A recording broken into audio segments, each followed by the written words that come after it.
According to research conducted by the Federal Reserve Bank of St. Louis, it is possible that an entire generation has been deprived of the same economic possibilities that were available to previous generations.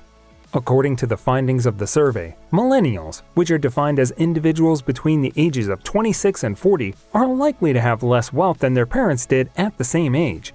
But doesn't that statement contradict popular belief? Don't the kids these days have it easier than their parents? Let's explore the utter reality behind the economics playing out in recent times. According to the Pew Research Center, millennials have been confronted with various unending difficulties. This generation came of age during the worst possible time, the Great Recession, when the economy was in its worst possible state. The economy of the United States is not currently sustaining a steady rise in occupational status to the same level that it formerly did. The fact that the parents of millennials did, in fact, profit from an upward movement in occupational status makes the problem even more tough to solve because it makes it even more difficult for the children to surpass their parents' achievements. The percentage of millennials who are homeowners is significantly lower than that of prior generations, particularly among Black millennials. According to Hout, who published a study on millennials in 2019's Stanford Center on Poverty and Inequality Pathways magazine, only 44% of Americans born in the late 1980s were in jobs with higher socioeconomic status than their parents when both were age 30, while 49% had positions of lower status. In comparison, children born in the late 1930s had a rough 70% chance of having a higher standard of living than their parents.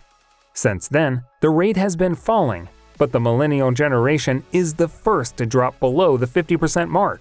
Another study indicates that just 50% of people born in 1984 earned more than their parents by the time they were roughly 30 years old, whereas 92% of people born in 1940 did so.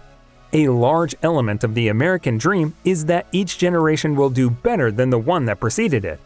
It's a fairly fundamental component of what we say this country can give, but this is not the case currently.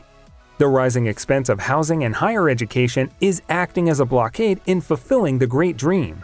From over a dozen millennials who were having trouble catching up to or surpassing the professional or social standing of their parents, some had problems finding positions that paid well, while others discovered that the cost of rent, school loans, and other expenditures were making it difficult for them to make ends meet.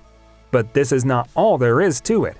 The amount of money a family owns has also steadily decreased from generation to generation.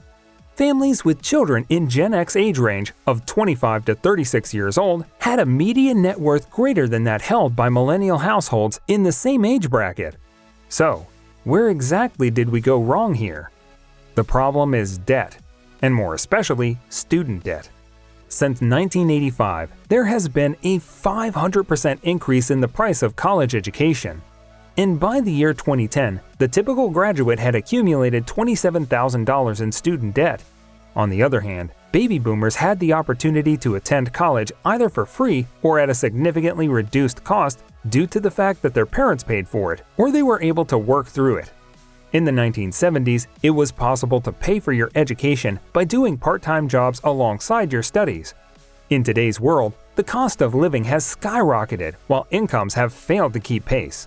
Generation X and millennial households are faced with the increased problem of balancing debt and spending while still wanting to prepare for retirement. These generations may need to take considerable efforts in order to reach parity with prior generations, such as working longer hours, saving more money, and paying down debt. It is also not a secret that the baby boomers came of age amid the most prosperous time in American history since World War I. It is common practice to refer to the years following World War II between 1946 and 1964 as the golden age of capitalism. It was a time when the economy of the United States was thriving, rock and roll was the dominant musical genre, and the middle class was growing. Nevertheless, baby boomers continue to believe that they have a valid reason to vent their frustrations despite all the aforementioned factors. Another factor that drives millennials to poverty is the fact that they are outnumbered by boomers. The outnumbering can be better understood by the term baby boom, which refers to the period of time in the United States between 1946 and 1964 when there were 76 million births. This was the time of origin of boomers. In order to put that number into perspective, there are only 62 million members of the millennial generation and 65 million members of Generation X. This points to the fact that the size of the boomers' vote and financial resources have given them considerable political influence over the previous 40 years. Because of this, massive deficit spending has been done on items that baby boomers want, and the failure to adjust benefit programs that require mending has not been done. Both of these things at the expense of the future generations. Some individuals are of the opinion that, as we enter the most recent economic recession, the baby boomer generation will be hit the hardest of all generations. Their pensions, 401k accounts, and Social Security, everything will take a hit. But guess what? This is not going to happen. Age 59 is the youngest boomer. They are largely finished, retired, content, and in charge. It is now almost impossible to harm them. One more important thing to note here, however, is that the largest wealth transfer in history will occur when baby boomers die and transfer all their assets, money, and property to the next generation. Over $30 trillion is expected to be transferred from baby boomers to Gen Xers and millennials over the course of the next 30 years. However, as sweet it may sound, it actually is not. Wealth transfers are not straight-line transactions. The majority of this wealth transfer will involve passing along family heirlooms, small companies, and personal property. When a business is passed down, it is very possible that it may not keep running since the children frequently don't want it, don't know how to operate it, or can't afford to keep it.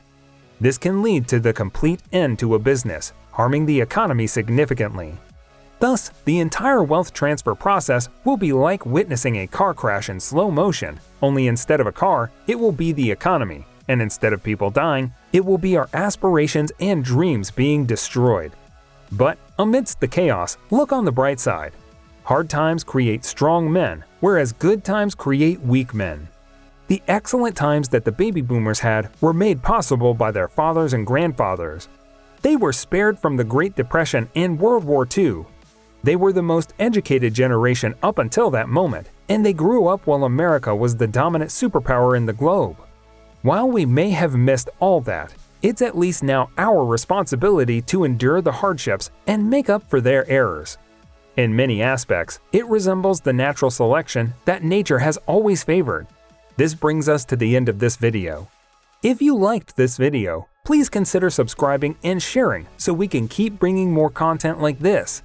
Also, let us know your thoughts in the comments below. See you next time!